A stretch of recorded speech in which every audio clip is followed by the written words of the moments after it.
Johnny, we have been working with more and more clients that are self-employed, like they own their own businesses, but they don't really kind of have like the money to show because just the way they make their deposits. Right. And you're utilizing a lot of like stated income loans or even alternative loans. Can you kind of explain that to me? I kind of understand it, but I feel like I don't fully understand what you're doing on your end. Absolutely. So self-employed borrowers tend to have, like you said, less income showing on their taxes. Yeah. So we have several ways of doing it, where we can either use their bank statements to take a look and see what income streams there are, or we can use maybe like 1099 income, or we can use alternative ways to calculate income if you're going to live in a home.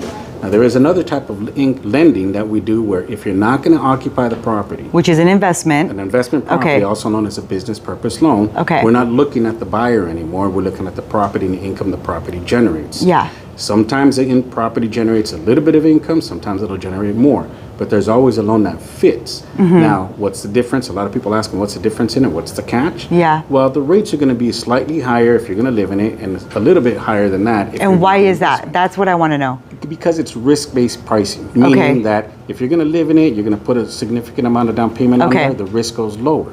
If you're not going to live in it, investment properties tend to be higher risk, so we're going to ask for a little bit more down payment, and your rate's going to reflect that as well. But as long as it's cash flowing or as long as it's profitable for you, it's still a good deal. Got it. So when you're doing the stated income or alternative loans for our clients that are self-employed because they're going to live in it, all you're asking for is proof of what, like it's deposits? Called the ability to pay, the ability to prove that you can make that payment, because the last thing we want to do is put a borrower in a home that they can't afford, and then they end up losing a home and being homeless. That's Got it. Okay.